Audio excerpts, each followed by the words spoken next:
Hello everyone. तो कैसे हो सब लोग। तो आज हम स्टार्ट करेंगे class 12th physics electric charge and field unit number first का लेक्चर नंबर 11। और इससे पहले इस चैप्टर के सभी टॉपिक्स के सभी वीडियो लेक्चर्स मैंने अपलोड कर दिए हैं। लिंक आपको डिस्क्रिप्शन में मिल जाएगी, आप जाके देखिए और देन स्टार्ट कीजिए आज का टॉपिक। और आज का जो टॉपिक है हमारा वो है एप्लीकेशन ऑफ गॉस लॉ।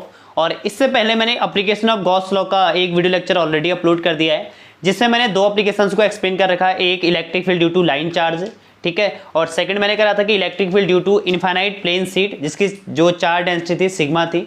और जो आज का जो हमारा थर्ड जो एप्लीकेशन है वो है electric field due to uniformly charge thin spherical shell. ठीक है, किसी थिन स्फेरिकल सेल से इलेक्ट्रिक फील्ड का फॉर्मूला कैसे गॉस लॉ का यूज करके फाइंड करेंगे वो हम आज के वीडियो लेक्चर में पढ़ेंगे।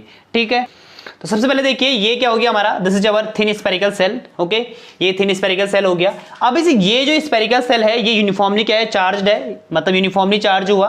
ठीक है, तो यूनिफॉर्मली चार्ज हुआ तो इसके हर एक पॉइंट पर जो इलेक्ट्रिक फील्ड डायरेक्शन होगी क्या होगी, रेडियली आउटवर्ड हुई। यूनिफॉर्मली हमने इसको पॉजिटिवली चार्ज माना। ठीक है, और इसकी जो सरफेस चार्ज डेंसिटी होगी सिग्मा, वो क्या होगी, सिग्मा इक्वल टू क्या होगा, Q upon A. Because surface area की बात हो रही है तो यहाँ पर सरफेस चार्ज डेंसिटी का यूज करेंगे हम। तो ये जो स्फेरिकल सेल है इसके हर एक पॉइंट पर जो इलेक्ट्रिक फील्ड होगा वो स्फेरिकली क्या होगा, सिमेट्रिक होगा। और हर एक पॉइंट पर जो इलेक्ट्रिक फील्ड होगा वो क्या होगा, रेडियली क्या होगा, आउटवर्ड होगा। अब हम क्या करेंगे, इस स्फेरिकल सेल से, ठीक है, इस स्फेरिकल सेल से इलेक्ट्रिक फील्ड फाइंड करेंगे हम। इस स्फेरिकल सेल के किसी आउटसाइड पॉइंट पे इलेक्ट्रिक फील्ड फाइंड करेंगे, इनसाइड किसी पॉइंट पे फाइंड करेंगे, और इसके सरफेस पर किसी पॉइंट पे इलेक्ट्रिक फील्ड का फॉर्मूला फाइंड करेंगे। तो सबसे पहले हम क्या करेंगे, इस स्फेरिकल सेल के आउटसाइड किसी पॉइंट पर इलेक्ट्रिक फील्ड का फॉर्मूला फाइंड करेंगे। तो सबसे पहले हम कहां पर निकाल रहे हैं, outside any point, outside any point P। ठीक है, outside any point P assume कर लेते हैं। तो सबसे पहले हम इस स्फेरिकल सेल के आउटसाइड यहां पर मान लो हम एक पॉइंट P ले लेते हैं। स्फेरिकल सेल से बाहर किसी पॉइंट पर हमने एक पॉइंट P लिया, ठीक है, जहां पर इसके सेंटर से डिस्टेंस हमने क्या मान ली, वो स्मॉल r मान ली। जिस पॉइंट P पर हम इस थिन स्फेरिकल सेल से क्या फाइंड करेंगे, इलेक्ट्रिक फील्ड फाइंड करेंगे। तो इलेक्ट्रिक फील्ड फाइंड करने के लिए हम यहां पर क्या करेंगे, गॉसियन सरफेस क्या कर देंगे, ड्रॉ कर देंगे। इस पॉइंट P से पास होते हुए गॉसियन सरफेस को हमने ड्रॉ कर दिया। जो डैश लाइंस हमने रिप्रेजेंट कर रखा है ये क्या हमारा गॉसियन सरफेस हो गया। अब सबसे पहले हम ये करेंगे, इस गॉसियन सरफेस से कितना इलेक्ट्रिक फ्लक्स पास होगा।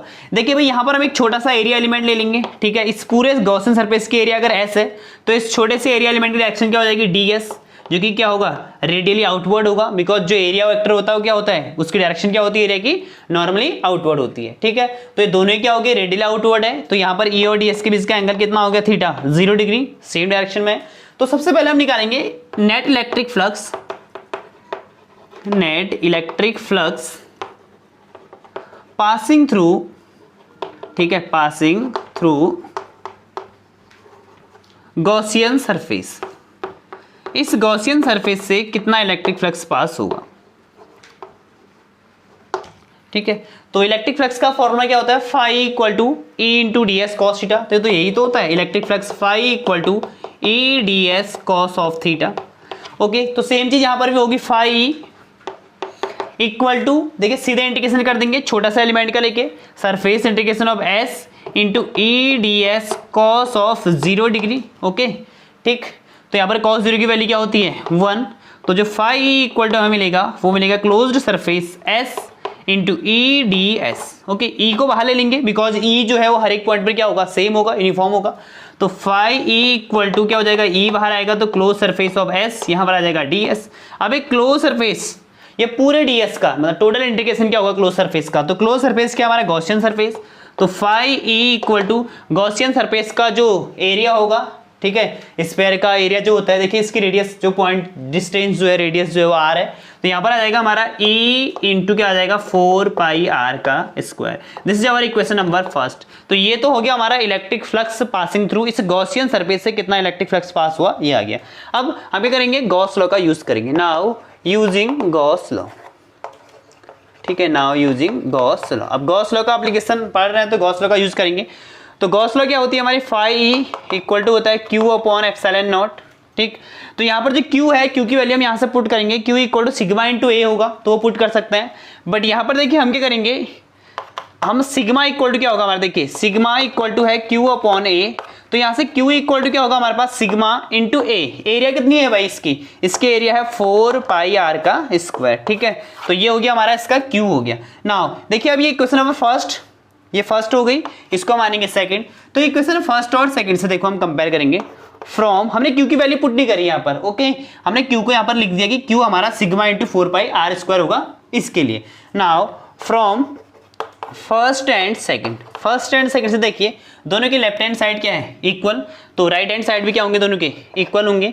तो राइट हैंड साइड क्या है इसका राइट हैंड साइड है E into 4 pi r square equal to क्या है Q अपॉन एप्सिलॉन नॉट, ठीक है। यहाँ से 4 पाई आर स्क्वायर को अपॉन में भेज दीजिए, तो इलेक्ट्रिक फील्ड इक्वल टू क्या आ जाएगा Q upon 4 pi r square into epsilon naught, ठीक है।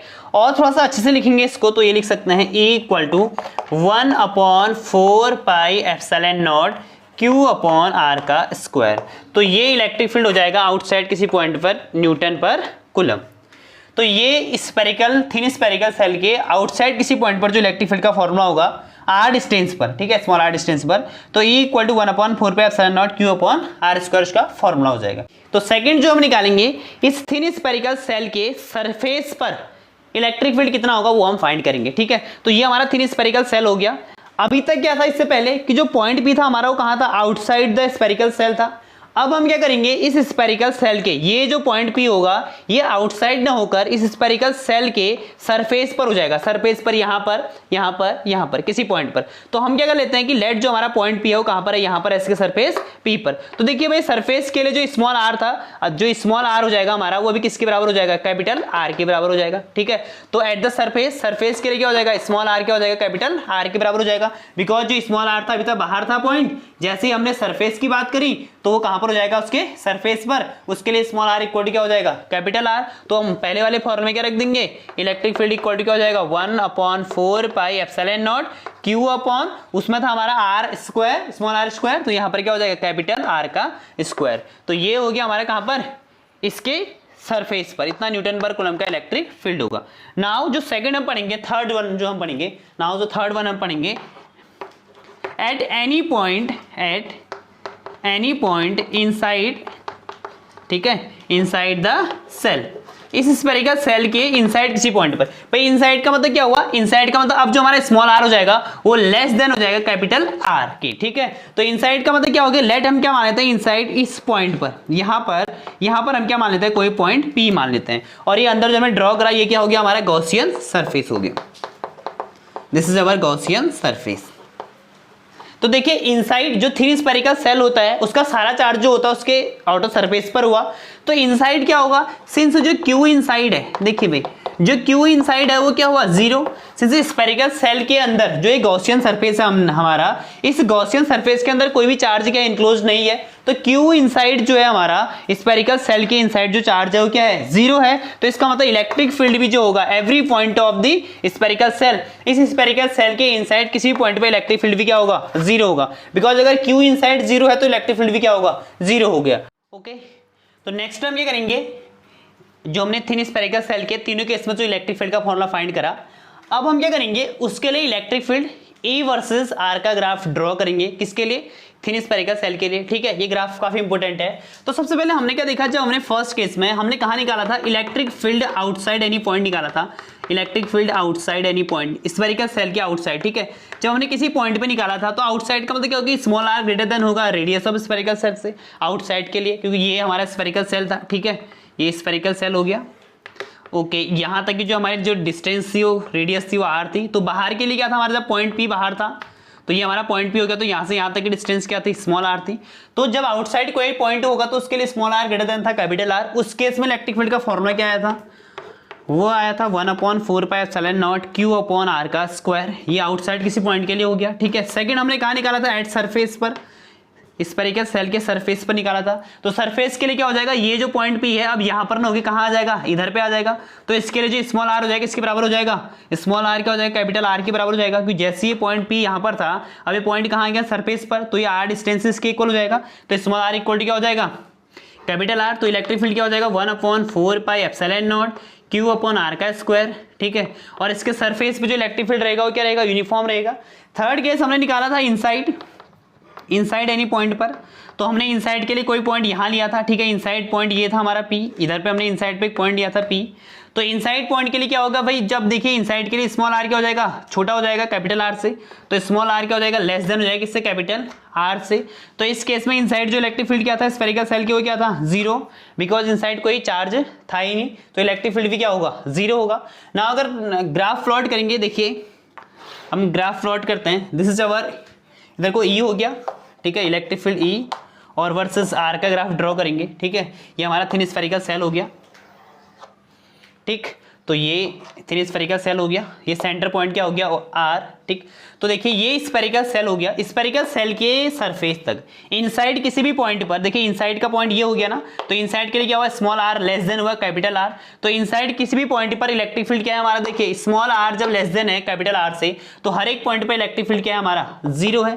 तो इनसाइड जो इलेक्ट्रिक फील्ड हो गया वो क्या हो गया हमारा, जीरो हो गया। इस सेंटर ओरिजिन से यहाँ तक कोई भी पॉइंट लेंगे, ओरिजिन से इनसाइड किसी पॉइंट सरफेस तक का कोई भी पॉइंट होगा, लेस देन R तक कोई भी पॉइंट होगा, वहां पर इलेक्ट्रिक फील्ड क्या होगा हमारा, जीरो होगा, बिकॉज इनसाइड कोई चार्ज ही नहीं हुआ। तो और सेकंड केस हमें करेंगे, सेकंड केस हमारा क्या था, small r equal to R, तो पॉइंट भी अगर हमारा यहाँ पर होगा, तो इस पॉइंट के लिए क्या है भाई, स्मॉल r क्या है, कैपिटल R के बराबर, और इस पॉइंट पर जो इलेक्ट्रिक फील्ड है हमारा वो क्या है, यूनिफॉर्म है, ठीक है, इस पॉइंट पर जो इलेक्ट्रिक फील्ड है हमारा वो क्या रहेगा, यूनिफॉर्म रहेगा, ठीक है। तो यहाँ पर जो इलेक्ट्रिक फील्ड का फॉर्मूला है हमारा वो क्या है, E इक्वल टू सरफेस पर 1/4 पाई epsilon naught Q upon capital R का स्क्वायर, और इस सरफेस का इलेक्ट्रिक फील्ड हो गया, ठीक। इसके बाद क्या होगा, ये तो हमारा सरफेस का इलेक्ट्रिक फील्ड हो गया इस पॉइंट तक, ठीक। अब इसके बाद जो है हमारा small r greater than capital R, तो इसके बाद हम बाहर की ओर को जाएंगे, देखिए जितना हम बाहर की ओर को जाएंगे तो हमारा जो इलेक्ट्रिक फील्ड होगा वो डिस्टेंस के साथ क्या होगा, डिक्रीज होगा। देखिए डिस्टेंस बढ़ेगी तो इलेक्ट्रिक फील्ड भी क्या होगा, देखो इनवर्सली प्रोपोर्शनल है ना, इनवर्सली प्रोपोर्शनल में क्या होता है, डिस्टेंस बढ़ेगी तो इलेक्ट्रिक फील्ड भी क्या होगा, कम होगा। तो जितना हम सेंटर से बाहर, सरफेस से बाहर की ओर को जाएंगे तो इलेक्ट्रिक फील्ड भी धीरे धीरे क्या होता आएगा, डिक्रीज होते हुए आएगा। तो ये इलेक्ट्रिक फील्ड क्या हो रहा है, तो ये हमारा small r greater than capital R के लिए, तो यहाँ पर जो इलेक्ट्रिक फील्ड हमारा क्या हो रहा है, रेगुलरली क्या होते जा रहा है, डिक्रीज होते हुए जा रहा है। तो ये हमारा क्या हो गया, ग्राफ हो गया E वर्सेस R का, किसके लिए, थिन स्फेरिकल सेल के लिए, ठीक। तो अगर समझ आया आपको ग्राफ और थिन स्फेरिकल सेल के कारण इलेक्ट्रिक फील्ड की डेरिवेशन, तो प्लीज वीडियो को लाइक, शेयर और सब्सक्राइब करना मत भूलना, ठीक है। Okay, thank you.